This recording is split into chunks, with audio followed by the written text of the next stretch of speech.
Welcome to Infidelity Videos, where love wears many masks. Here, we don't just tell stories, we uncover the fragile threads that hold relationships together and the ones that pull them apart. Subscribe now and explore the truth behind the smiles, the secrets, and the silences.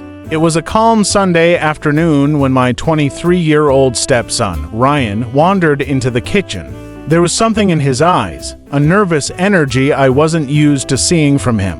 Ryan had always been the kind of young man who carried himself with quiet confidence, smart, driven, respectful. But when it came to matters of the heart, he was completely out of his comfort zone. Fidgeting with the sleeve of his shirt, he finally spoke. "Can I talk to you about something personal?" "Of course," I said, turning off the tap and drying my hands, giving him my full attention. "I've never done this before," he confessed, his voice barely above a whisper. "I've got a date. My first real one. And I'm afraid I'll mess it all up. What if I say something stupid? Or worse, bore her to death?" I smiled gently, seeing him this vulnerable tug at something deep in me. He had come to me for help, and I wasn't about to let him down. "Let's figure this out together," I said.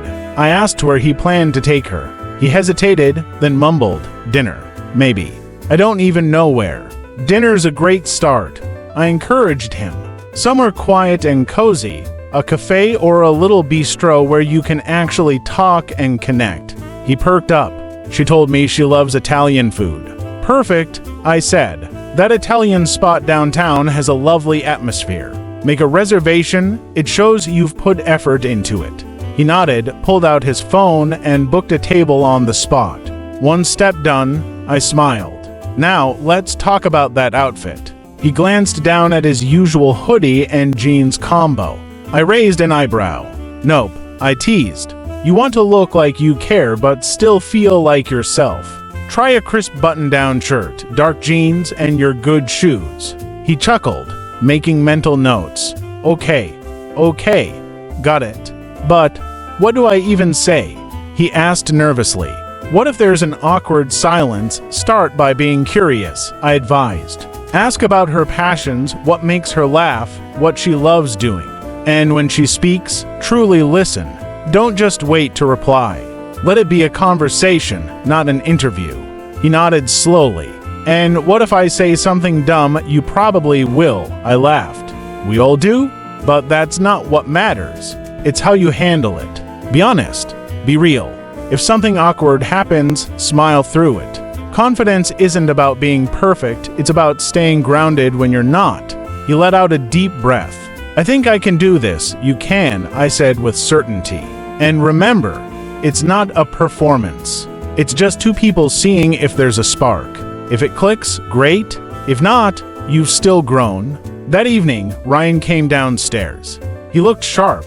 A little tense, sure, but there was a new kind of focus in his eyes. "How do I look?" he asked. "Like someone who's ready," I said proudly.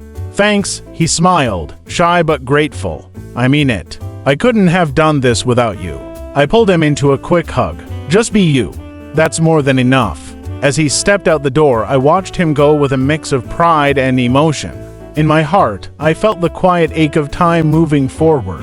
He wasn't the little boy I once read bedtime stories to. He was becoming his own man. Later that night, he returned with a glow on his face. "It went great," he said, beaming. "We're already talking about a second date."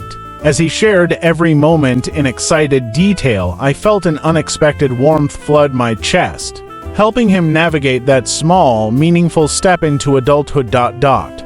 Was one of the most beautiful moments I've ever experienced as a stepmom. No matter what happens next, I know we'll walk through it together. Later that week, Ryan brought her name up again. Her name was Claire. He talked about the way she laughed, not the polite kind, but the kind that lit up a room. He said she had this quiet confidence that made him feel at ease, like he didn't have to pretend to be someone he wasn't. And as he spoke, I saw it, not just excitement, but something deeper, hope, the beginning of something genuine. It wasn't just a date that had gone well. It was a door opening, gently, to the unknown. Over the next few days, he kept me updated. "We're texting a lot," he'd say. Or she told me she had fun and that she hasn't laughed like that in a while. Each time, his voice carried a little more assurance, a little more ease. He wasn't the anxious boy pacing in the kitchen anymore. He was stepping into something new, slowly, carefully, but with heart. One night, as we sat on the porch under the dim glow of the overhead light, he turned to me and said, "You know, I was so afraid of being rejected, of not being enough, but I think, for the first time, I'm realizing that just showing up, honestly, is enough." I didn't say anything right away. I didn't need to. I just nodded, letting the moment stretch out between us, letting it settle. Because that's what growing up looks like, not the grand declarations or the perfect outcomes, but the quiet courage to show up, to try, to feel. And for me, it was a lesson too. It reminded me that guidance doesn't always mean having the answers. Sometimes it just means being present, listening, offering a steady hand when someone else feels unsure of their footing. Ryan didn't need me to script his life. He just needed to know I was in his corner.